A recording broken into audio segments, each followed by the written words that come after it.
नमस्कार साथियों, मैं नीरज कांति आप सभी का स्वागत करता हूं आपके अपने चैनल एनके ग्लोबल एजुकेशन पर। साथियों, आज है तारीख 30 जून 2026 और आज की डेट में हम the Hindu Indian Express PIB Live Mint में छपने वाले उन प्रमुख आर्टिकल्स को डिटेल में देखेंगे जो हमारे एग्जाम के पर्सपेक्टिव से इम्पोर्टेंट है। साथियों, 30 तारीख हो गई है, यानी यह जो जून महीना है उसका आखिरी दिन है और इसी तरह से साल के जो 6 महीने हैं वो आज यहाँ पर पूरे हो जाएंगे। तो आपकी तैयारी किस तरह से चल रही है, जो 6 महीने पूरे हो चुके हैं और आगे आने वाले जो समय है उसको किस प्रकार से यूटिलाइज करोगे, ये आज के दिन सोचना बहुत ज़्यादा ज़रूरी हो जाता है, स्पेशली जब आपको जो एग्जामिनेशन है वह क्लियर करना है। तो इसी के साथ साथ यहाँ पर हम आगे बढ़ते हैं आज के आर्टिकल की तरफ। यहाँ पर ध्यान देते हैं सबसे पहले हरियाणा और राजस्थान के बीच में यमुना वाटर के शेयरिंग के ऊपर एक एग्रीमेंट को साइन किया गया है।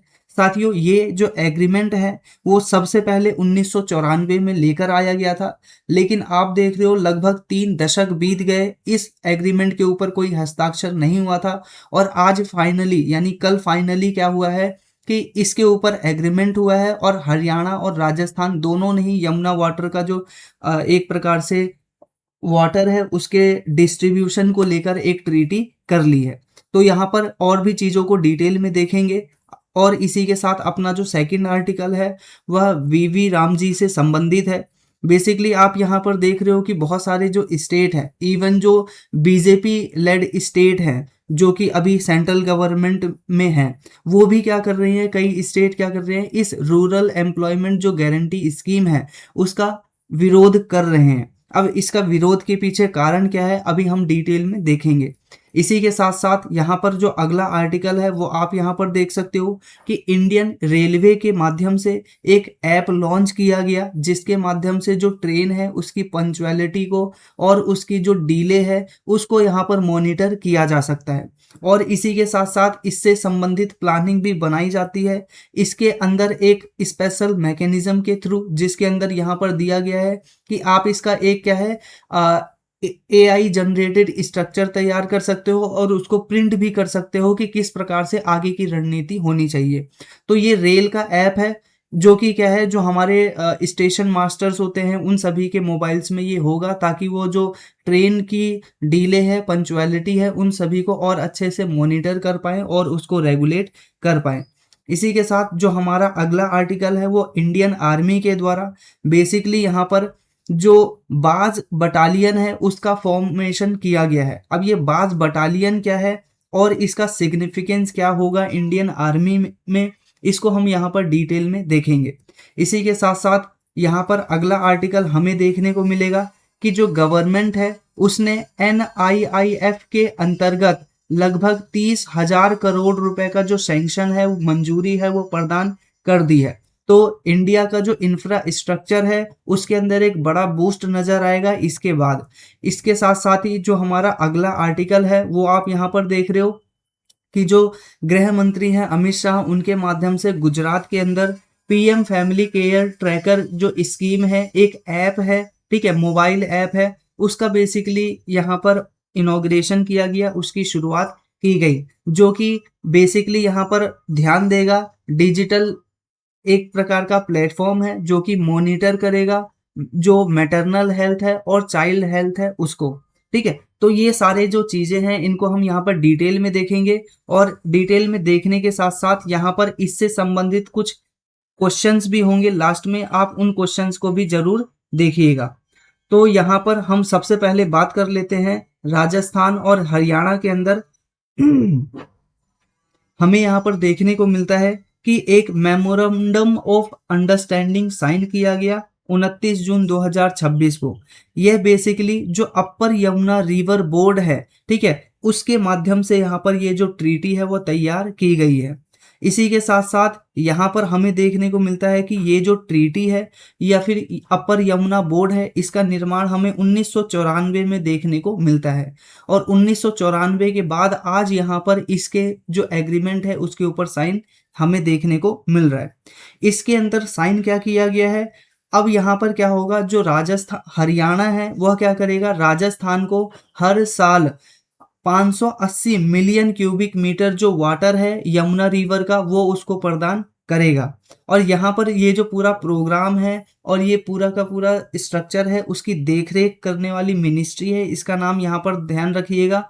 जल शक्ति जो मिनिस्टर हैं और अमित शाह हैं दोनों यहाँ पर प्रेजेंट थे, इसको आपको ध्यान में रखना है। की हाईलाइट हमने देख ही लिया कि 580 मिलियन क्यूबिक मीटर यहाँ पर यमुना का वाटर राजस्थान को दिया जाएगा। इसी के साथ साथ ये जो पूरा वाटर है वो अंडरग्राउंड पाइपलाइन के माध्यम से प्रोवाइड किया जाएगा और यहाँ पर स्पेशल फोकस किया जाएगा जुलाई से लेकर अक्टूबर के बीच में, यानी जो गर्मी का पीक टाइम होता है उस टाइम पर यहाँ पर क्या किया जाएगा, बेसिकली जो पानी है वह राजस्थान को प्रोवाइड करवाया जाएगा। इसी के साथ साथ यहाँ पर हमें देखने को मिलता है ये पूरा प्रोजेक्ट 3900 करोड़ का यहाँ पर नजर आता है। इसके अंतर्गत अपर यमुना रिवर जो बोर्ड एग्रीमेंट है उसको यहाँ पर एक प्रकार से एप्लीकेबल कर दिया गया है उसको साइन करके। ठीक है, अब यहाँ पर मेजर ऑब्जेक्टिव क्या है? मेजर ऑब्जेक्टिव यही है कि जो राजस्थान है उसको ड्रिंकेबल वाटर प्रोवाइड करवाना, वहाँ पर जो इरिगेशन सिस्टम है उसको इम्प्रूव करना, एग्रीकल्चरल प्रोडक्टिविटी को बढ़ाना, इसी के साथ साथ जो ग्राउंड वाटर है उसको रिचार्ज करना, इसी के साथ साथ यहाँ पर जो सरप्लस रिवर वाटर है, ठीक है, उसको यहाँ पर एक प्रकार से एफिशिएंट बनाना और यहाँ पर जो फेडरलिज्म है वो भी यहाँ पर मजबूत होता हुआ नजर आ रहा है इस पूरे की पूरे एक्ट के माध्यम से। ठीक है, एक्ट मींस गतिविधि के माध्यम से।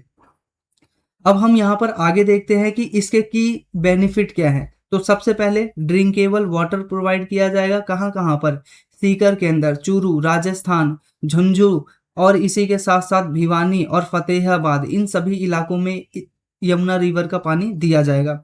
इसी के साथ साथ यहाँ पर ग्राउंड वाटर रिचार्ज होगा, एग्रीकल्चरल बेनिफिट होगा, इसी के साथ एनवायरमेंटल बेनिफिट भी ये होगा कि जो वेस्टेज होता है यमुना रिवर के पानी का वो क्या है, मैनेज किया जा सकेगा। इसी के साथ साथ क्लाइमेट रेजिलियंट सपोर्ट भी यहाँ पर प्रोवाइड होता हुआ नजर आएगा। यहाँ पर साथियों आगे बढ़ने से पहले आप एक बार इमेज में देख लीजिए कि किस तरह से यहाँ पर हमें यमुना रिवर और गंगा रिवर का सिस्टम देखने को मिलता है। ठीक है, तो अभी हमने सिर्फ बात की कि जो एग्रीमेंट हुआ है उसके बेनिफिट क्या है और उसके की फीचर्स क्या हैं। तो यहाँ पे हम आगे देख लेते हैं कि ये पूरा जो स्ट्रक्चर है वह किस प्रकार से है। साथियों आप यहाँ पर डार्क ब्लू के अंदर देख रहे हो ये गंगा रिवर है, इसी के साथ साथ ही लाइट ब्लू के अंदर आप यहाँ पर ये वाली जो रिवर देख रहे हो ये आपको नजर आएगी यमुना रिवर। साथियों यमुना रिवर जो है वो गंगा रिवर के अंदर इलाहाबाद के अंदर जाकर मिल जाती है। ठीक है, तो ध्यान रखिएगा प्रयागराज यानी इलाहाबाद के अंदर गंगा और यमुना का हमें संगम देखने को मिलता है। इसी के साथ साथ ये भी ध्यान रखिएगा यमुना रिवर की बहुत सारी ट्रिब्यूटरी हैं, जैसे कि बनास हो गया, चेनाब हो गया, इसी के अलावा सिंध हो गया, बेतवा, केन, यह यमुना रिवर की ट्रिब्यूटरीज हैं। और अगली बात क्या ध्यान रखनी है कि यमुना रिवर हमें जो गंगोत्री ग्लेशियर है और इसी के साथ यमुनोत्री ग्लेशियर है वहां से हमें इसका ओरिजिनेशन देखने को ओरिजिन देखने को मिलता है। यानी जो यमुना रिवर है उसकी शुरुआत हमें यमुनोत्री से देखने को मिलती है और गंगा रिवर की जो शुरुआत है वो हमें गंगोत्री रिवर के ग्लेशियर से यहाँ पर देखने को मिलती है। ठीक है, तो यहाँ पर आपने चीज़ों को समझ लिया कि किस तरह से वाटर का सिस्टम यहाँ पर हमें इंडिया में देखने को मिलता है। ठीक है, स्पेसिफिकली गंगा और यमुना के संदर्भ में। अब हम यहाँ पर देखते हैं कि ये जो यमुना रिवर है उसके अपर भाग, ठीक है, अपर भाग का मतलब हो गया ये वाला पूरा पोर्शन हो गया हरियाणा के आसपास वाला पोर्शन, इस पोर्शन की बात कर रहे हैं, ये है अपर पार्ट। और इसका जो नीचे ये सिंध और यूपी का पूरा पार्ट पड़ता है उसको कहते हैं हम लोअर पार्ट। तो यहाँ पर हम अपर पार्ट की बात कर रहे हैं जो कि हरियाणा और यहाँ पर राजस्थान जो सटा हुआ है यहाँ पर उससे संबंधित यहाँ पर जो इलाका है उसकी बात हो रही है। तो हरियाणा और राजस्थान के बीच में जो ये अपर यमुना रिवर है, ठीक है, वहां पे क्या होता है कि 1995 में एक प्रकार से 1994 में एक MOU को लेकर आया जाता है, यानी मेमोरेंडम ऑफ अंडरस्टैंडिंग को, और ये पूरा का पूरा फंक्शन है वो मिनिस्ट्री ऑफ जल शक्ति के अंतर्गत आता है। और इसी के तहत ही क्या किया जाता है, जो यमुना रिवर है उसके वाटर को यहाँ पर डिस्ट्रीब्यूट किया जाता है और इसी के साथ साथ उसका जो पूरा स्ट्रक्चर है वो इसी के माध्यम से चलाया जाता है। इसी के साथ अगर वाटर से संबंधित कोई डिस्प्यूट हो जाता है तो भी यहाँ पर ये जो बॉडी है वो यहाँ पर मध्यस्थता करती है। ठीक है, तो बाकी चीज़ों को आप यहाँ पर देख सकते हो कि ये जो पूरा का पूरा रिवर है वो कहाँ कहाँ कवर करती है। रिवर तो बेसिकली हरियाणा से होकर जाती है, लेकिन यहाँ पर हमें नजर आता है कि इसका जो पानी है वह कहाँ कहाँ जाता है। हरियाणा, यूपी, राजस्थान, दिल्ली और हिमाचल प्रदेश, इन सभी इलाकों में इसका जो पानी है, अपर यमुना रिवर जो बेसिकली ट्रीटी है उसके तहत ये पानी यहाँ पर जाता है। इसी के साथ साथ अगर हम बात करें यमुना रिवर की, तो हमने यहाँ पर इमेज के माध्यम से ही देख लिया, यमुनोत्री ग्लेशियर से ये निकलता है जो कि उत्तराखंड में हमें देखने को मिलता है। इसी के साथ साथ ये 1376 किलोमीटर लंबी नदी हमें नजर आती है। यह जो गंगा रिवर है उसके अंदर जो इलाहाबाद रीजन है, जिसको हम प्रयाग रीजन के नाम से भी जानते हैं, वहां पर जाकर मिल जाती है गंगा रिवर से। इसी के साथ साथ यह उत्तराखंड, हरियाणा, दिल्ली और उत्तर प्रदेश, इन सभी राज्यों से होकर गुजरती है। अगर हम यहाँ पर देखें इसके ट्रिब्यूटरी के, चंबल, बेतवा, केन, सिंध, टोन, ये बेसिकली कुछ इसकी प्रमुख ट्रिब्यूटरी है। मैंने आपको बताया पराग यानी प्रयागराज और इलाहाबाद, यहाँ पर क्या करते हैं, यमुना और गंगा आपस में मिल जाते हैं। तो ये हमने जो पूरा आर्टिकल था उससे संबंधित कुछ की फैक्ट है वो हमने देख लिया। अब कुछ एडिशनल फैक्ट को भी देख लेते हैं जो हमारे एग्जाम में पूछे जा सकते हैं। सबसे पहले स्टैटिक फैक्ट में हमें नजर आता है कि ये जो वाटर है उसको मापा किस प्रकार से जाता है, तो ध्यान रखिएगा मिलियन क्यूबिक मीटर के आधार पर इसको मापा जाता है। ठीक है, 1 मिलियन क्यूबिक मीटर यहाँ पर नजर आता है। इस प्रकार से सिस्टम आपको नजर आता है। इस प्रकार से हम यहाँ पर कॉन्स्टिट्यूशनल प्रोविजन को देखते हैं तो आर्टिकल 262 ये बात करता है कि जो पार्लियामेंट है वो एक प्रकार से अगर दो राज्यों के बीच में अगर नदी के जल को लेकर बंटवारा होता है तो ऐसी सिचुएशन में जो पार्लियामेंट है वो एक्ट बना के या फिर जो केंद्र सरकार है उस डिस्प्यूट का जो निवारण है वह कर सकती है। आर्टिकल 262 यह बात करता है। इसी के साथ साथ हमें अगला पॉइंट देखने को मिलता है inter state river water dispute act भी देखने को मिलता है जो कि 1956 में लेकर आया गया था। इसके अंतर्गत बेसिकली क्या होता है कि ये लीगल फ्रेमवर्क प्रोवाइड कराता है कि किस तरह से अगर वाटर डिस्प्यूट हो जाता है तो उनको रिजॉल्व किया जाए। इसी के साथ साथ रिवर वाटर बोर्ड भी हमें नजर आता है। इसको भी 1956 में ही बनाया गया था, जो बेसिकली क्या किया करता है, रिवर बोर्ड है जो कि रिवर बेसिन डेवलपमेंट के ऊपर काम करता है। ठीक है, इसी के साथ साथ अब हम यहाँ पर आगे देखते हैं कि गवर्नमेंट के कौन कौन से इनिशिएटिव है जो कि हमें रिवर के डिस्ट्रीब्यूशन और जल को लोगों तक पहुंचाने के लिए या वाटर को लोगों तक पहुंचाने के लिए स्पेशल मैकेनिज्म तैयार किया गया है। यह मिशन हमें देखने को मिलता है। जैसे सबसे पहले आप यहाँ पर देख सकते हो जल जीवन मिशन 2019 में इसको लेकर आया गया था। इसी के साथ अटल भूजल योजना, इसी के साथ पीएम कृषि सिंचाई योजना, इसी के साथ जल शक्ति अभियान। अब इसके अंतर्गत बेसिकली क्या किया जाता है, नेशन वाइड कैंपेन किया जाता है वाटर कंजर्वेशन के लिए और रेन वाटर हार्वेस्टिंग के लिए। रेन वाटर हार्वेस्टिंग आप सभी जानते हो कि जो बरसात से होने वाली जल की बूंदें हैं उनको एक जगह पर संग्रहित करके जब गर्मी का मौसम होता है, पानी नदियों में सूख जाता है, तो ऐसे टाइम पर यूज करना, इसी को बोला जाता है रेन वाटर हार्वेस्टिंग। ठीक है, तो यहाँ पर हमने पूरा आर्टिकल देख लिया। अब एग्जाम के रिगार्डिंग कुछ की फैक्ट हैं, ये आपको यहाँ पर जरूर में ध्यान रखना चाहिए। अब इसी आर्टिकल के रिगार्डिंग एक क्वेश्चन भी हम लास्ट में करेंगे, तो आप यहाँ पर जरूर देखिएगा। तो यहाँ पर सबसे पहले आगे हम यहाँ पर देख लेते हैं। अब अगला आर्टिकल हमें नजर आता है वीबी रामजी से संबंधित।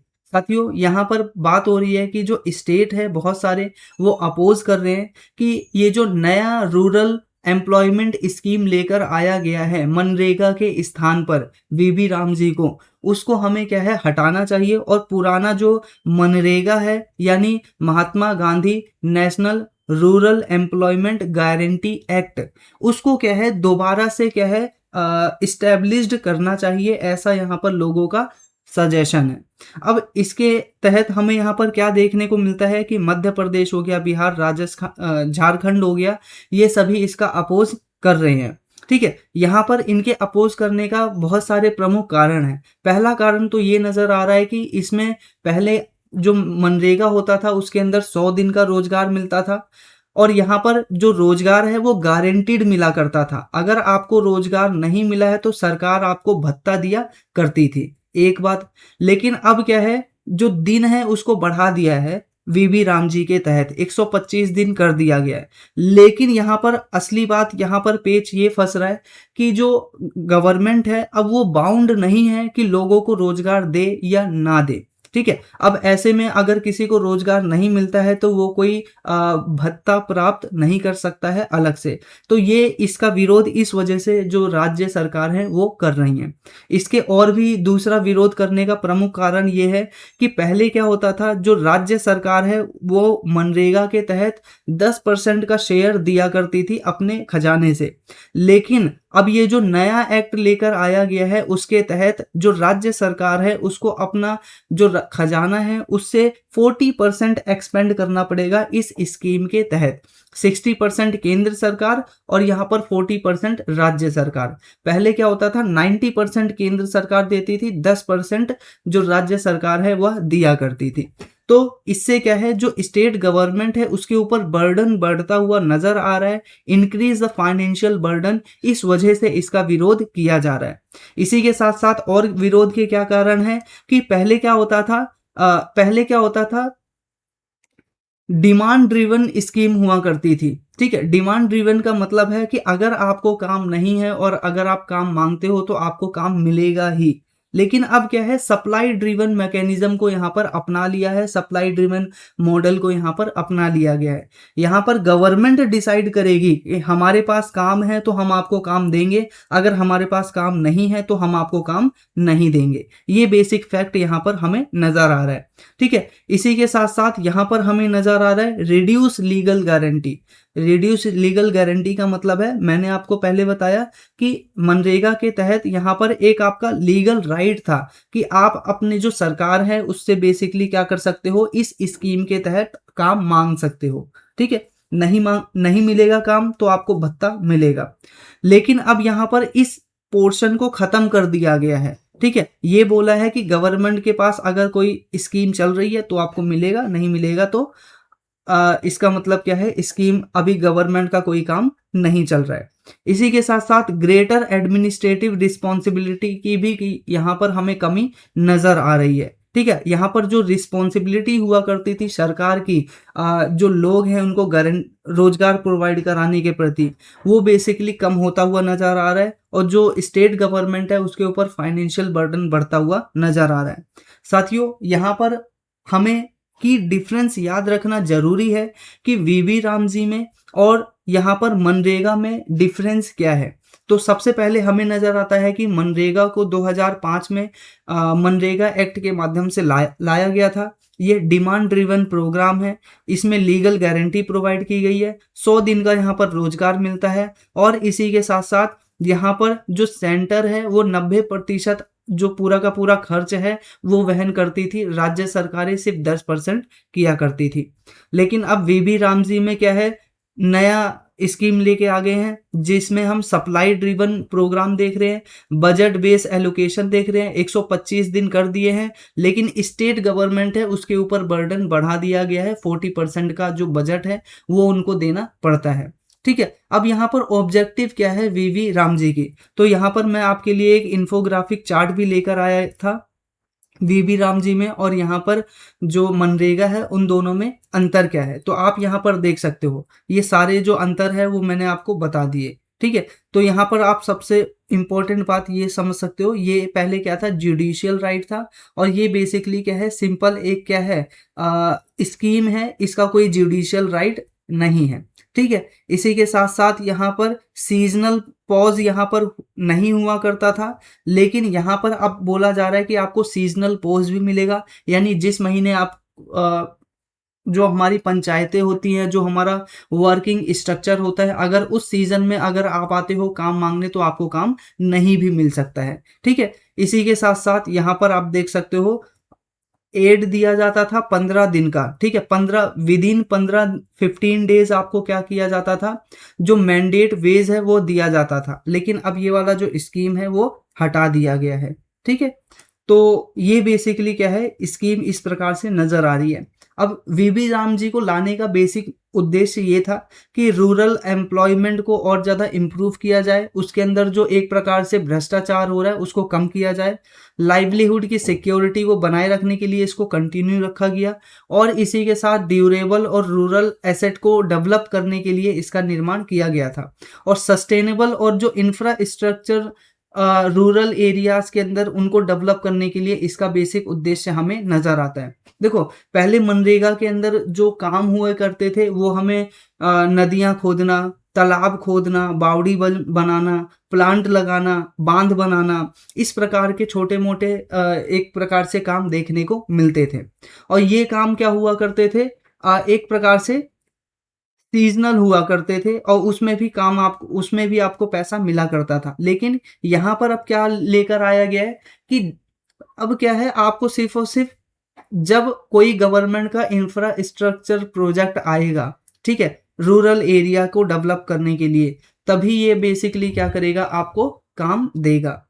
इसी के साथ मनरेगा और यहाँ पर बाकी चीज़ों का आप देख सकते हो, लगभग सारी चीज़ें हमने यहाँ पर देख ली। अब कॉन्स्टिट्यूशनल बेसिस की बात करें तो आर्टिकल 39, आर्टिकल 41 और आर्टिकल 43 ये बेसिकली लाइवलीहुड की और रूरल लेवल पे लाइवलीहुड की यहाँ पर बात करता है। जैसे कि आर्टिकल 39 टॉक्स अबाउट द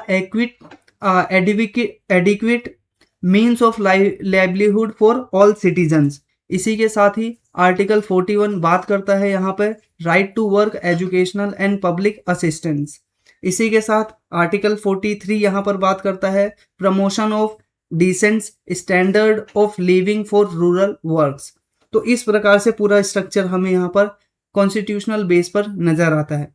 अब मेजर वर्क क्या है, जैसे कि वाटर कंजर्वेशन करना, पौंड बनाना, इसके अलावा पेड़ लगाना, एफोरेस्टेशन, रूरल रोड बनाना, फ्लड कंट्रोल के लिए बांध बनाना, इरिगेशन कैनल बनाना, लैंड डेवलपमेंट करना, ये सारे काम इसके अंदर हमें नजर आते हैं। इसका इम्पोर्टेंस ये है प्रोग्राम का कि रूरल पॉवर्टी है वो कम होगा, जो लाइवलीहुड है वो बढ़ेगा। इसी के साथ साथ यहाँ पर कम्युनिटी जो एसेट है उसका भी डेवलपमेंट होगा, और यहाँ पर जो डिस्ट्रेस है वो मिटिगेट होगा, एग्रीकल्चर की प्रोडक्टिविटी बढ़ेगी और रूरल का डेवलपमेंट होगा। हालांकि यहाँ पर कुछ की चैलेंजेस भी हैं, जैसा कि आप यहाँ पर देख रहे हो, corruption, administrative bottleneck, delay of fund release. Fund कई बार क्या है, राज्य सरकार को मिलता ही नहीं है, तो वो जो वर्कर है उनको फंड देता नहीं है। इसी के साथ साथ गवर्नमेंट के और भी इनिशिएटिव चलते हैं, आप यहाँ पर देख सकते हो। इसी के साथ प्रीलिम्स के रिगार्डिंग कुछ की फैक्ट हैं, इनको आप यहाँ पर इस प्रकार से देख सकते हो। ये वीवी राम जी जब बिल आया था उससे संबंधित क्या है, कुछ की फैक्ट है वो यहाँ पर दिए गए हैं। अब ये वीवी राम जी बिल नहीं है, अब ये वीवी राम जी क्या है, एक्ट है। ठीक है, तो यहाँ पर क्या है, अब ये जो एक्ट है वो कुछ इस प्रकार का हमें यहाँ पर नजर आता है। आप यहाँ पर इसको देख सकते हो, इसकी पीडीएफ भी आपको मिल जाएगी, कहाँ मिलेगी वो आपको लास्ट में बता दिया जाएगा। इसी के साथ साथ यहाँ पर हम आगे देखते हैं, इंडियन रेलवे के माध्यम से एक ऐप लॉन्च किया गया है। ठीक है, जिसको हम बेसिकली बोल रहे हैं कि एक एंड्रॉयड ऐप, मोबाइल बेस्ड यहाँ पर एप्लीकेशन नजर आएगा। ठीक है, जो कि पंचुअलिटी बीजीए हमें यहाँ पर इस प्रकार से नजर आ रहा है। ठीक है, तो पंचुअलिटी बीजीए क्या है आपसे पूछा जा सकता है। ये एक प्रकार का मोबाइल ऐप है जो कि रियल टाइम मॉनिटरिंग करता है, और जो ट्रेन होती है उन सभी की वो कितना ज़्यादा पंचुअल है या कितना ज़्यादा डिले है उसकी मॉनिटरिंग करता है। इसी के साथ साथ ही इसको अभी के टाइम पे सबसे पहले लागू किया गया है विजयवाड़ा डिवीजन के अंदर, जो साउथ कोस्ट रेलवे के अंतर्गत आता है। तो ध्यान रखिएगा, अभी फुल फ्लेज ओवरऑल इंडिया के अंदर इसको लागू नहीं किया गया है, अभी कुछ सीमित एरिया में ही इसको बेसिकली लागू किया गया है। इसी के साथ साथ यहाँ पर आप देख सकते हो कि ब्रॉडर जो डिजिटल ट्रांसफॉर्मेशन है और एफिशिएंसी है ऑपरेशनल प्रोग्राम्स की, उसको बढ़ाने के लिए ये ऐप लेकर आया गया है। अब जो पंचुअलिटी ऐप है वो आप यहाँ पर देख सकते हो, इंटरनल मोबाइल एप्लीकेशन ऐप है जो कि रेलवे की मॉनिटरिंग करता है, रियल टाइम मॉनिटरिंग करता है। इसी के साथ ऑब्जेक्टिव ये है ट्रेन की रियल टाइम मॉनिटरिंग करना, जो डिपेंडेंस है डेस्कटॉप बेस्ड मॉनिटरिंग का उसको क्या करना, कम करना। पहले क्या होता था कि जो मॉनिटरिंग है वो क्या होता था इस प्रकार से, आप यहाँ पर देख रहे हो एक सेंटर हुआ करता था और यहाँ पर क्या होता था कि जो आदमी है वो डेस्कटॉप यानी कंप्यूटर पे क्या करता था, लगातार मॉनिटरिंग किया करता था। लेकिन अब ये जो चीज़ें हैं वो कंप्यूटर से निकल के क्या है मोबाइल पर लाने के लिए ये स्कीम को या ये ऐप को लेकर आया गया है। ठीक है, इसी के साथ इसका की फीचर्स आइए देख लेते हैं। Real time monitoring, delay monitoring और यहाँ पर यूनिफाइड डैशबोर्ड यहाँ पर नजर आएगा। यूनिफाइड डैशबोर्ड का मतलब है कि ऐसा जो डैशबोर्ड है वो सभी जो बेसिकली एप्लीकेंट हैं या फिर जो हमारे मास्टर्स होते हैं उन सभी को क्या है एक जैसा डैशबोर्ड मिलेगा। ठीक है, और ताकि वो ट्रेन की सही प्रकार से मॉनिटरिंग कर सके। यहाँ पर क्या है सेक्शन वाइज जो ट्रेन है का स्टेटस है वो आपको यहाँ पर मिलेगा और लेट ट्रेन मॉनिटरिंग मिलेगी और यहाँ पर पंचुअलिटी असेसमेंट मॉड्यूल भी आपको मिलेगा, यानी पाम मिलेगा, पंचुअल असेसमेंट मॉनिटरिंग सिस्टम।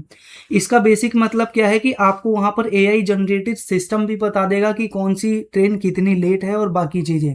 और यही नहीं, यहाँ पर आपको ये एक पीडीएफ भी जनरेट करके दे देगा ताकि आप और अच्छे से क्या कर सको, एनालिसिस कर सके। ठीक है, और बाकी चीज़ों का आप यहाँ पर इस प्रकार से देख सकते हो। यहाँ पर क्या है जो ये एक प्रकार से क्या कर रहा है retrieve operational data from integrated coaching mechanism system. इसी के साथ eliminate repeated OTP authentication and multiple screen navigation, इन सभी को बेसिकली क्या है हटा देगा, कम कर देगा। इसी के साथ डिजिटल डॉक्यूमेंटेशन भी करेगा, जैसा कि मैंने आपको बताया कि ये सभी चीज़ों की क्या है पीडीएफ भी तैयार करके देगा। और ये पूरा का पूरा सिस्टम जीपीएस बेस्ड होगा और जीपीएस से सभी ट्रेनों की जो ट्रैकिंग है वह किया जाएगा। इसी के साथ ऑटोमेटिक रिपोर्ट सिस्टम भी होगा। ऐप का बेनिफिट आप यहाँ पर देख सकते हो, बाकी वही चीज़ें जो मैंने आपको यहाँ पर बता दी है। ठीक है, कुछ की स्टैटिक फैक्ट है इंडियन रेलवे से संबंधित, हेडक्वार्टर इंडिया में देखने को मिलता है और मिनिस्ट्री ऑफ रेलवे यहाँ पर सेपरेट डिपार्टमेंट है पूरा, जिससे कि रेलवे को यहाँ पर इंडियन रेलवे को मैनेज किया जाता है। ठीक है, और वर्ल्ड का one of the largest rail network system हमें नजर आता है इंडिया का।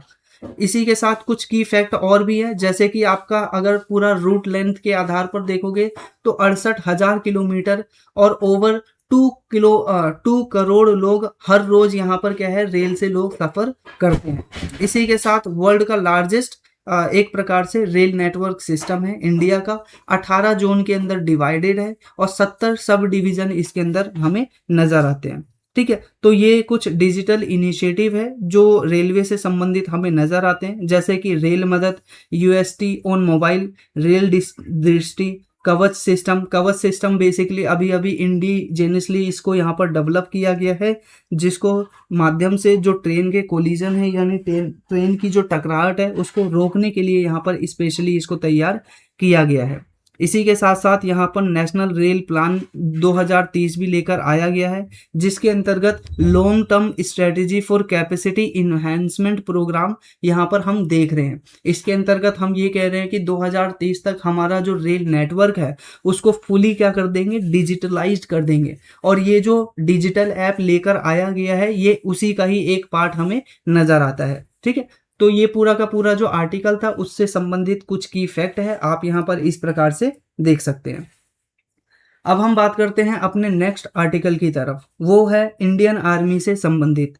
इंडियन आर्मी के माध्यम से अभी क्या किया गया है, बाज बटालियन एक ड्रोन वॉरफेयर सिस्टम को तैयार किया गया है, जिसका प्रमुख रूप से काम ये होगा कि जो अनमैन्ड एरियल व्हीकल्स हैं जिसको हम ड्रोन भी कहते हैं, उसके एरिया में अपना जो एक प्रकार से पावर है उसको बूस्ट करना। ठीक है, और यहाँ पर अपनी आर्मी के अंदर उसको शामिल करना। तो सबसे पहले न्यूज़ में हम देखते हैं यह क्या है, डेडिकेटेड बास बटालियन है जो कि एक प्रकार से रिमोटली पायलट एयरक्राफ्ट जो होते हैं उसकी कैपेबिलिटी को इंडिया के अंदर इन्हेंस करेगा। रिमोटली पायलटेड जो एयरक्राफ्ट होते हैं बेसिकली उसको ड्रोन बोला जाता है। जैसे कि आप यहाँ पर देख सकते हो कि ये बेसिकली क्या होता है, एक एयरक्राफ्ट होता है जो कि कंट्रोल होता है एक रिमोट के माध्यम से, और इसको ट्रेंड ऑपरेटर्स के माध्यम से चलाया जाता है किसी एक ग्राउंड स्टेशन के माध्यम से। जैसा कि आप इमेज में ही देख रहे हो कि यहाँ पर जो हमारे आर्मी पर्सनल्स हैं वो क्या कर रहे हैं, अपने हाथ में एक रिमोट लेकर बैठे हुए हैं और यहाँ पर इस ड्रोन को वह चला रहे हैं। इसी के साथ साथ यहाँ पर क्या है कि ये एक प्रकार से हमें नज़र आता है कि रिमोटली पायलट एयरक्राफ्ट होगा, और यहाँ पर जो ग्राउंड कंट्रोल स्टेशंस मैकेनिज्म है वो यहाँ पर नज़र आता है, और डाटा लिंक्ड और यहाँ पर पेलोड इसके अंदर इस्टेब्लिश्ड किया जाएगा। जैसे ये ड्रोन बनाए गए हैं, इन ड्रोन के अंदर बहुत सारी चीज़ें हमें नज़र आएंगी, जैसे कि इसके अंदर कैमरा होगा, रडार लगाए जाएंगे, सेंसर लगाए जाएंगे और वेपन्स भी इसके अंदर लगाए जा सकते हैं। तो इस वजह से हमें यहाँ पर नज़र आता है कि गवर्नमेंट के लिए ये जो स्कीम है वो बहुत ही ज़्यादा इम्पोर्टेंट हो जाती है, ताकि हमारी जो इंडियन आर्मी है उसके और भी ज़्यादा अपग्रेड किया जा सके। और इसी के साथ साथ यहाँ पर ऑपरेशनल सर्विलेंस के अंदर ड्रोन का यूज़ किया जा सके, ठीक है, रिकॉन्सनेशंस के ड्रोन के रूप में, ठीक है। रिकॉन्सनेंसेंस का मतलब होता है एक प्रकार से वॉरफेयर, जब बेसिकली जो आर्मी है वो फ्रंट वॉर में लड़ाई करती है उसी को ही बेसिकली यहाँ पर रिकॉन्सनेंसेंस बोला जाता है। इसी के साथ साथ इंटेलिजेंस गैदरिंग में भी ये जो ड्रोन है वो बहुत सहायता कर सकते हैं। इसी के साथ साथ यहाँ पर रियल टाइम इंफॉर्मेशन प्रोवाइड करा सकते हैं दुश्मन की इस ड्रोन के माध्यम से। इसी के साथ साथ यहाँ पर जो आर्मी की लाइफ साइकिल है, जो हमारे एक प्रकार से उसको भी यहाँ पर बढ़ाया जा सकता है। फॉर एग्जाम्पल हमारे पास क्या है, बड़ी बड़ी मिसाइल है। अब बड़ी मिसाइल को अगर आप दुश्मन के एरिया में भेजोगे सीधा अटैक करने के लिए तो उससे ज़्यादा नुकसान होगा। इससे अच्छा है कि आप पहले 10-20 हज़ार के या 5-6 हज़ार के ये जो छोटे छोटे ड्रोन हैं उसको पहले आप भेजोगे। एक तो क्या है, इसको डिटेक्ट करना भी मुश्किल हो पाता है अगर ये नीचे नीचे चल रहा है। तो इसमें क्या है, फ़ायदा यही होगा कि बेसिकली यहाँ पर जो पूरा का पूरा स्ट्रक्चर है वो इंडियन आर्मी का मजबूत होता हुआ नजर आएगा। ये आप यहाँ पर देख सकते हो कि इंटेलिजेंस में, सर्विलांस में, रिकॉन्सिनेंस में, इसी के अंदर यहाँ पर हमारा कैपेबिलिटी बढ़ाएगा, जो बैटल फील्ड की एक्चुअल सिचुएशन है उसको अवेयर करेगा। इसी के साथ जो हमारी इंडियन पर्सनल्स हैं उन सभी के डिसीजन मेकिंग को और ज़्यादा इन्हेंस करेगा, और यहाँ पर प्रिसीजन टारगेटिंग के लिए ये जो है आर्मी को मजबूत करेगा। और यहाँ पर जो सोल्जर्स का रिस्क होता है डेंजरस मिशन के अंदर, उसको भी क्या है कम करता हुआ नजर आएगा। और यहाँ पर ये इंडिजेनस अनमैन्ड एयर व्हीकल्स के रूप में हमें यहाँ पर नजर आ रहा है। तो एक प्रकार से इंडिया की जो आत्मनिर्भर भारत का प्रोजेक्ट है उसको भी यहाँ पर बूस्ट कर रहा है। इसी के साथ इंटेलिजेंस सर्विलेंस, ठीक है, ये प्रोवाइड करेगा। स्पेशलिस्ट वर्कफोर्स यहाँ पर नज़र आ रहा है। इसी के साथ सेंट्रलाइज कमांड होगा इस पूरे के पूरे वर्कफोर्स का, सबसे इम्पोर्टेंट बात ये है। इसी के साथ इंडिजेनस कैपेबिलिटी है, आत्मनिर्भर भारत को ये प्रमोट कर रहा है। इसी के साथ साथ मेजर यूज हमने देख लिया इंटेलिजेंस गैदरिंग में, सर्विलांस के अंदर, इसी के साथ बॉर्डर मॉनिटरिंग के अंदर, टारगेट एक्विजिशन के अंदर, प्रिसीजन स्ट्राइक के अंदर, इलेक्ट्रॉनिक वॉरफेयर के अंदर, डिजास्टर रिस्पांस के अंदर, और जो सर्च रेस्क्यू ऑपरेशंस होते हैं इन सभी के अंदर ये प्रमुख रूप से मददगार होगा। इसी के साथ स्टैटिक फैक्ट हमें नजर आता है मिलिट्री ड्रोन से संबंधित। अब ये जो ऊपर का आर्टिकल था वो लगभग खत्म हो चुका है। अब कुछ की स्टैटिक फैक्ट को देख लेते हैं जो एग्जाम में पूछे जा सकते हैं कि ये जो मिलिट्री ड्रोन होते हैं उन सभी के टाइप्स क्या होते हैं। तो सबसे पहला जो टाइप हमें यहाँ पर देखने को मिलता है रिकॉन्सनेंस ड्रोन, ठीक है। रिकॉनेंस जो ड्रोन होते हैं वो बेसिकली क्या है, सर्विलांस के अंदर और जो इंटेलिजेंस होते हैं उसके कलेक्शन में यहाँ पर सहायता करते हैं। तो ध्यान रखिएगा, जो पहला टाइप है वो क्या है, रिकॉन्सनेंस ड्रोन। और रिकॉन्सनेंस जो ड्रोन होते हैं वो सिर्फ और सिर्फ सर्विलांस करते हैं, इसके अंदर कोई भी वॉरहेड और बाकी चीज़ों को इंस्टॉल नहीं किया जाता। ठीक है। इसी के अंदर यहाँ पर क्या है, बहुत सारे रडार लगाए जाते हैं ताकि दुश्मन की जो हरकतें हैं वो यहाँ पर कैप्चर किए जा सकें। इसके अंदर बहुत सारे कैमरे लगाए जाते हैं ताकि दुश्मन की जो गतिविधियां उन पर नजर रख सकें। इसी के साथ दूसरा प्रकार हमें देखने को मिलता है वह है अनमैन्ड एयर व्हीकल्स यानी कॉम्बैट ड्रोन। इसके अंदर बेसिकली वेपन्स को भी लगाया जाता है और प्रिसीजन स्ट्राइक के लिए इसको तैयार किया जाता है। तीसरा हमें नजर आता है लॉजिस्टिक ड्रोन। लॉजिस्टिक ड्रोन जो होता है वो हमारे आर्म और जो एम्यूनेशंस हैं और जितने भी मेडिकल इक्विपमेंट है उसको पहुंचाने में बहुत ही ज़्यादा मददगार यहाँ पर होते हैं। इसी के साथ साथ लॉइटरिंग मॉनिटर म्यूनिशंस ड्रोन, ठीक है।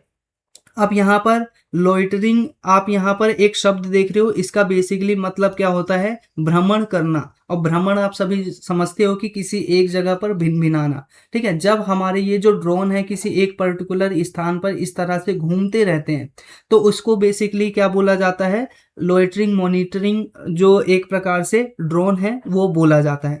इसको हम बेसिकली क्या है, कामिकाजा ड्रोन के नाम से भी जानते हैं। अब कामिकाजा जो ड्रोन है उसका बेसिक उद्देश्य ये होता है कि जो दुश्मन का एरिया है वहां पर जाए और वहां पर एरिया का पहले यहाँ पर सर्विलांस ले कि क्या क्या चीजें कहाँ पर है, फिर उसके बाद क्या किया जाता है कि टारगेटेड अटैक किया जाता है उस पर्टिकुलर एरिया पे, ठीक है। तो ये 4 मिलिट्री ड्रोन हमें यहाँ पर नजर आते हैं। अगर इंडिया के अंदर बात करें कि इंडिया के अंदर आज के समय हमारे गवर्नमेंट के पास, आर्मी के पास कौन कौन से ड्रोन है, तो यहाँ पर आप नाम देख सकते हो। इजराइल से हमने खरीदा है हेरोन ड्रोन। इसके अलावा क्या बोलते हैं, सर्चर ड्रोन। यहाँ पर रुस्तम 2 ड्रोन, तपस BH-201 ड्रोन। इसी के साथ, और ये ड्रोन की खास बात है कि इसको DRDO के द्वारा डेवलप किया गया है। नागास्त्र लॉइटरिंग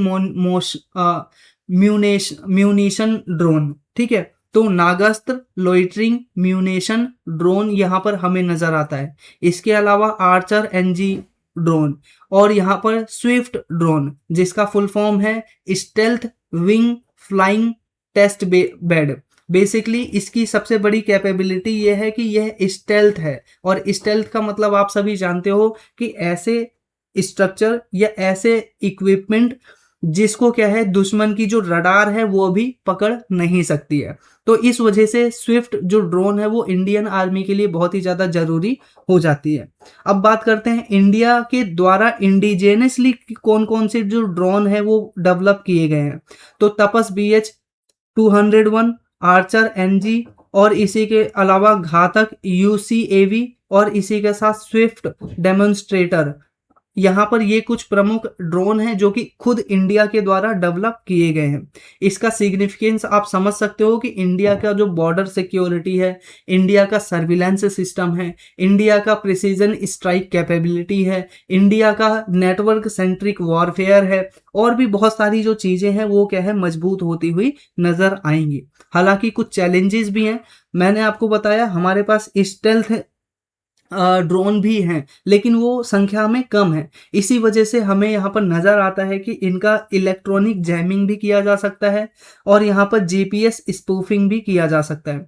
जैमिंग का बेसिक मतलब ये होता है कि जहाँ पर जैमर लगा होता है वहाँ पर कोई भी इलेक्ट्रॉनिक आइटम है वो काम नहीं करते हैं, चाहे ब्लूटूथ हो गया, मोबाइल फ़ोन हो गया, या फिर और भी अन्य प्रकार के मिलिट्री इक्विपमेंट हो गए, ड्रोन वगैरह, वो भी काम नहीं करते। तो जैमिंग के माध्यम से बेसिकली क्या है, ड्रोन को एक हमारा बड़ा खतरा महसूस हो सकता है। दूसरा है GPS स्पूफिंग। GPS स्पूफिंग का मतलब होता है कि आपने क्या किया, आपके पास एक पूरा सिस्टम है, उस सिस्टम के तहत आपने दुश्मन का जो पूरा का पूरा, मान लीजिए यहाँ पर जो ड्रोन है वो उड़ रहा है, और आपने GPS स्पूफिंग करके क्या कर दिया, इसको हवा में ही स्टक कर दिया। यानी अब ये ना ही आगे जाएगा ना ही पीछे जाएगा। इस सिचुएशन को GPS स्पूफिंग कहते हैं। इसी के साथ साथ यहाँ पर कम्युनिकेशन रिक्वायरमेंट और यहाँ पर हाई ऑपरेशनल कॉस्ट यहाँ पर नज़र आता है। बाकी चीज़ों को आप यहाँ पर देख सकते हो। गवर्नमेंट के कुछ इनिशिएटिव भी हैं ताकि ड्रोन जो आर्मी है उनको इंडिया के अंदर डेवलप किया जा सके। जैसे कि आप आत्मनिर्भर भारत के अंदर ही देख रहे हो, इस पूरे सिस्टम को डेवलप किया गया। जो डिफेंस एक्सेलेंस है, इसी के साथ मेक इन इंडिया है, डिफेंस एक्विजिशन प्रोसीजर है, इसी के साथ ड्रोन रूल 2021 है। ये सारी चीजें क्यों लेके आई गई? ताकि हम ड्रोन के अंदर इंडिया को और ज्यादा स्ट्रांग बना पाए, मिलिट्री रूप से इंडिया को और ज्यादा स्ट्रांग बना पाए। तो ये प्रीलिम्स के रिगार्डिंग कुछ की फैक्ट है, आप यहाँ पर इसको देख सकते हो। तो हम यहाँ पर इस आर्टिकल को भी देख चुके हैं। अब हमारा यहाँ पर अगला आर्टिकल है, ये आप यहाँ पर देख सकते हो। इसके अंदर आप अभी सिर्फ इतना ध्यान रखिए कि ये बेसिकली क्या है, national investment and infrastructural fund है, जो कि अभी यूनियन कैबिनेट के माध्यम से इसी के तहत 30,000 करोड़ रुपए का फंड एलोकेट किया गया है इंडिया के अंदर जो इंफ्रास्ट्रक्चर डेवलपमेंट है उसके करने के लिए। अब इंफ्रास्ट्रक्चर डेवलपमेंट का क्या मतलब होता है? रोड बनवाना, ब्रिज बनवाना, पुल बनाना, ठीक है, जैसे कि आप यहाँ पर देख सकते हो, रोड, रेलवे, पुल, पोर्ट, एयरपोर्ट, फिर इसी के साथ रिन्यूएबल एनर्जी, एनर्जी सेक्टर के अंदर power transmission, clean energy project, digital infrastructure जैसे data centre, telecommunication infrastructure, fibre network, digital connectivity, urban infrastructure के अंदर जैसे smart city, water supply, urban mobility, इसी के साथ साथ वाटर मैनेजमेंट के अंदर ई मोबिलिटी, और इसी के साथ electronic vehicle charging infrastructure, clean energy transportation solution. ये सारी चीज़ों को यहाँ पर इस पैसे को खर्च करके यहाँ पर डेवलप किया जाएगा। ठीक है, अब यहाँ पर बात आती है कि जितना हम यहाँ पर खर्च करेंगे उसका फ़ायदा क्या होगा। ठीक है, खर्च करने का फ़ायदा यही होगा कि हमारा इंफ्रास्ट्रक्चर है वो मजबूत होगा। इसी के साथ साथ यहाँ पर जो हमारा सस्टेनेबल इकोनॉमिक ग्रोथ का टारगेट है वो बढ़ेगा। इसी के साथ एम्प्लॉयमेंट का जनरेशन होगा, लॉजिस्टिक एफिशिएंसी बढ़ेगी, और यहाँ पर इंडिया का ग्लोबल लेवल पे जो कॉम्पिटिटिवनेस है वो इन्हेंस होगा, और इंडिया 2047 तक विकसित भारत यहाँ पर बन पाएगा। तो इस प्रकार से हमें ये पूरा सिस्टम नजर आ रहा है। अब हम यहाँ पर आगे देखते हैं कि ये आईआईएफ को यानी नेशनल इन्वेस्टमेंट इंफ्रास्ट्रक्चर फंड को 2015 में यहाँ पर बनाया गया था, और यहाँ पर जो मिनिस्ट्री ऑफ फाइनेंस है इसके पूरे काम को यहाँ पर देखती है। तो ये सबसे इंपॉर्टेंट बात है ये वाला कि मिनिस्ट्री ऑफ फाइनेंस के अंतर्गत ये हमें देखने को मिलता है। इसके अंतर्गत बेसिकली क्या है, ये पूरा सिस्टम क्या है, पीपीपी मॉडल पर यहाँ पर काम करता है, यानी पब्लिक प्राइवेट पार्टनरशिप उसके ऊपर यहाँ पर ये काम करता है। इसका मतलब पब्लिक का मतलब गवर्नमेंट का 49% इसके अंदर शेयर होने वाला है, और नॉर्मल सी बात है फिर 51% शेयर किसका होगा, प्राइवेट कंपनियों का होगा। ठीक है, जहां पे भी ये इन्वेस्टमेंट किया जाएगा।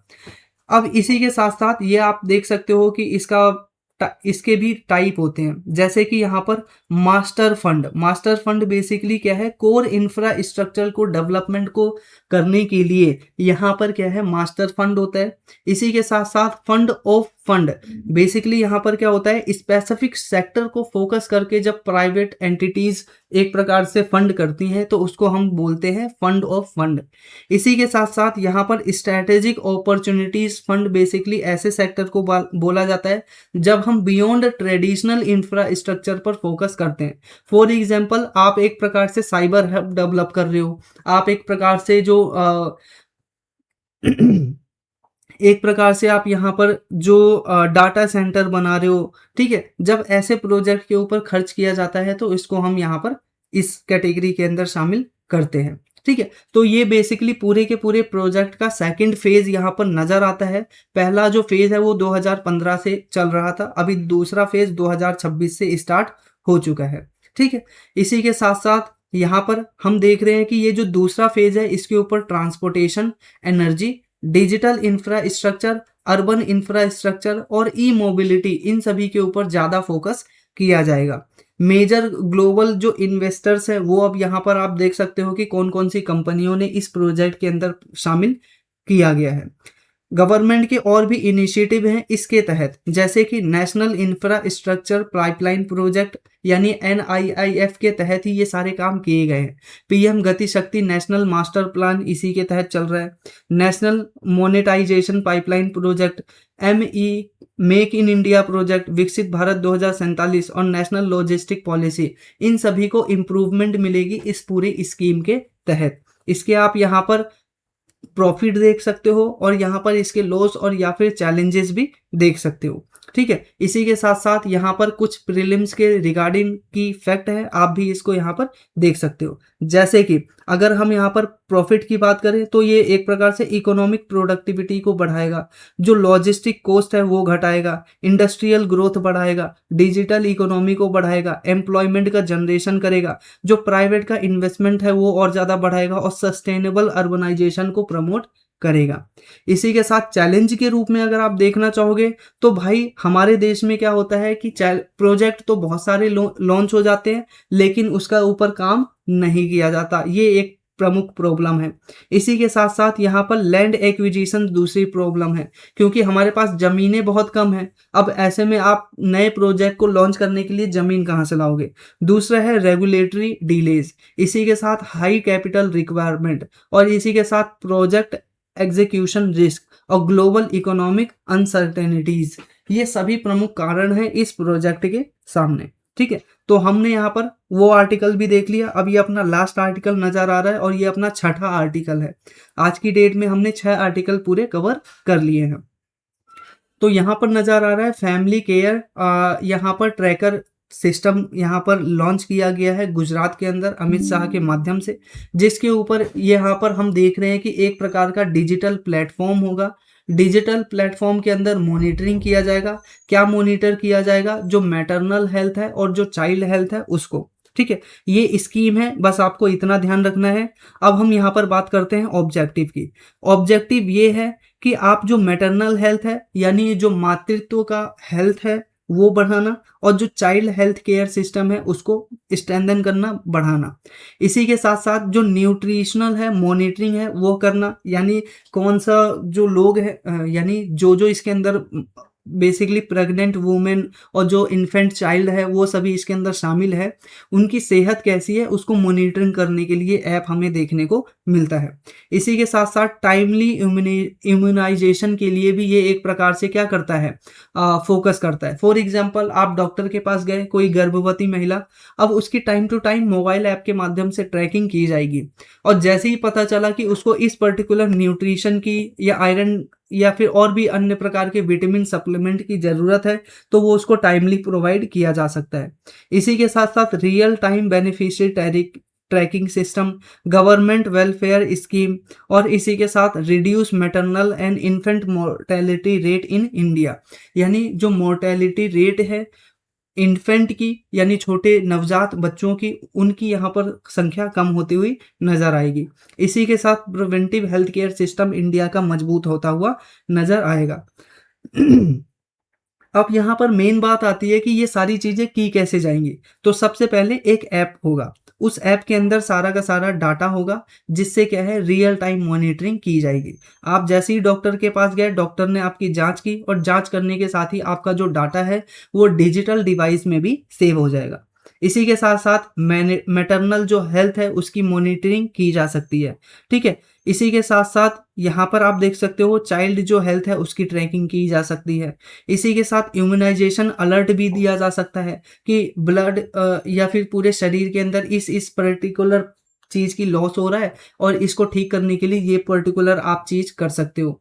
इसी के साथ डिजिटल हेल्थ पासपोर्ट भी सभी को प्रोवाइड किया जाएगा और यहाँ पर इंटीग्रेटेड डैशबोर्ड यहाँ पर तैयार किया जाएगा ताकि आप रियल टाइम मॉनिटरिंग कर सको, सर्विस डिलीवरी का ट्रैकिंग कर सको, जो परफॉर्मेंस है उसका असेसमेंट कर सको और डाटा ड्रिवन डिसीजन मेकिंग है वो इंडिया के अंदर और स्ट्रॉन्ग हो पाए। इस वजह से ये ज़्यादा इम्पोर्टेंट है।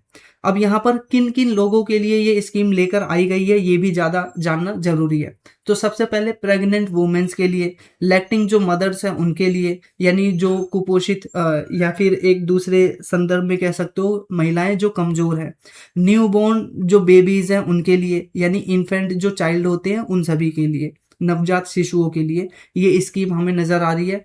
और यहाँ पर अडोलसेंट को अंदर अगर हम शामिल करें तो 18 और 18 साल से ऊपर तक की जो महिलाएं हैं जो कि गर्भवती हैं उनको यहाँ पर शामिल किया जाएगा। इसी के साथ एक्सपेक्टेड बेनिफिट हमने ऊपर देख लिया कि मैटरनल हेल्थ बढ़ेगा, न्यूट्रिशन बढ़ेगा, इम्यूनाइजेशन कवरेज और बढ़ेगा, और इसी के साथ जो मोर्टेलिटी रेट है वो घटेगा। ध्यान रखिएगा, मैटरनल जो मोर्टेलिटी रेट है वो घटेगा और जो इन्फेंट मोर्टेलिटी रेट है वो भी घटेगा। और यहाँ पर जो हेल्थ है वो प्रमोट होती हुई नजर आएगी और वेलफेयर स्कीम वगैरह आप देख रहे हो। यहाँ पर मैं दो शब्द का यूज कर रहा था, मोर्टेलिटी रेट। एक है मैटरनल इन मोर्टेलिटी रेट और दूसरा है इन्फेंट मोर्टेलिटी रेट। ये क्या होता है, आइए स्टैटिक फैक्ट के अंदर कुछ चीजों को जान लेते हैं। तो सबसे पहले मैटरनल जो मोर्टेलिटी रेट है उसका मतलब ये होता है कि 1000 महिला के ऊपर, ठीक है, कितने बच्चों 1000 बच्चों के जन्म दर के ऊपर कितने बच्चों की यहाँ पर डेथ हुई। मान लीजिए इकाई, दहाई, सैकड़ा, हजार, 10,000, लाख, 1 लाख, ठीक है। मान लीजिए 1 लाख बच्चों की यहाँ पर जन्म हुआ। उन 1 लाख बच्चों में से कितने बच्चे क्या है जीवित रहे, उनका डाटा को ही बोला जाता है मैटरनल मोर्टेलिटी रेट, ठीक है। तो maternal mortality rate refers to the number of maternal death per lakh live birth, ठीक है। यहाँ पर जो डेथ है वो आमतौर पर यहाँ पर सॉरी यहाँ पर आप ध्यान रखिएगा, यहाँ पर मैटरनल बात हो रही है यानी वुमेन की डेथ। जब 1 लाख महिलाओं में से कितनी महिलाओं की जो डेथ है वो जो संतान उत्पत्ति है वह करते समय हो जाती है, उसी को मैटरनल हेल्थ मोर्टेलिटी रेट बोला जाता है, ठीक है। 1 लाख प्रति यहाँ पर काउंट किया जाता है। ये जो डेथ है वो बेसिकली सीवर ब्लड लॉस की वजह से, हाइपरटेंशन की वजह से, सेपिस की वजह से, अनसेफ अबॉर्शन की वजह से और अनेमिया की वजह से हमें देखने को मिलता है। इसी के साथ साथ स्टैटिक फैक्ट देखने को मिलता है जैसे कि इन्फेंट मोर्टेलिटी रेट।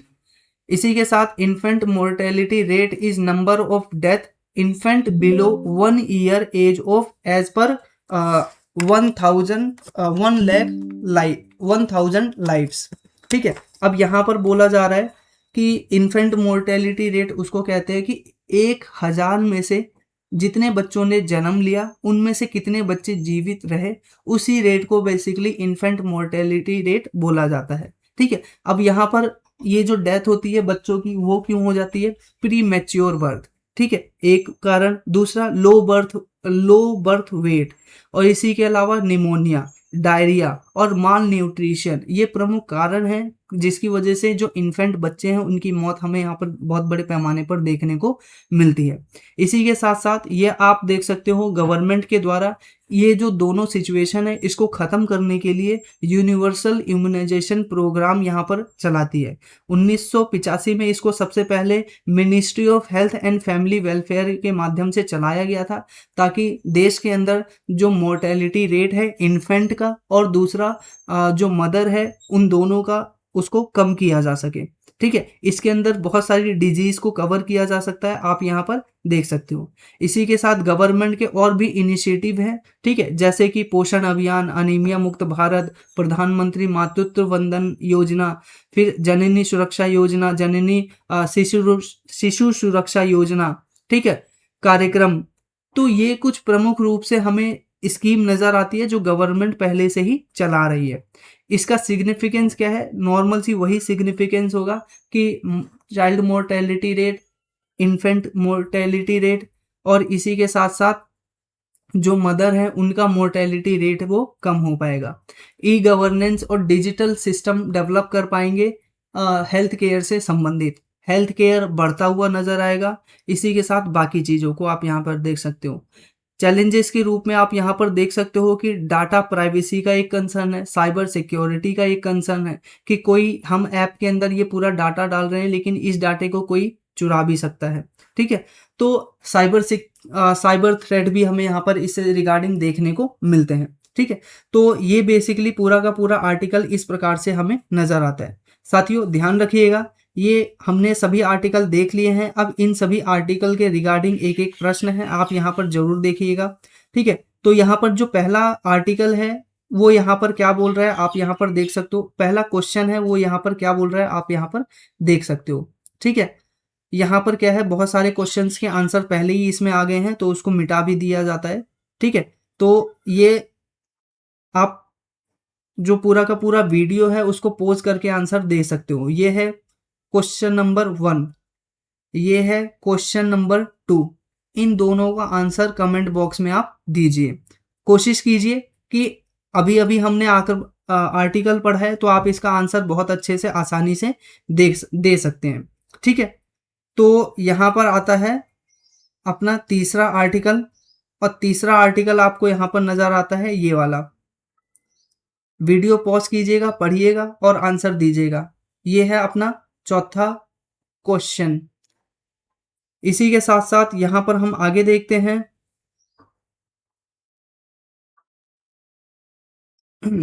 होप आपको अभी कोई क्वेश्चन ना दिख रहा हो। ये है अपना पांचवा क्वेश्चन और ये है अपना छठा क्वेश्चन।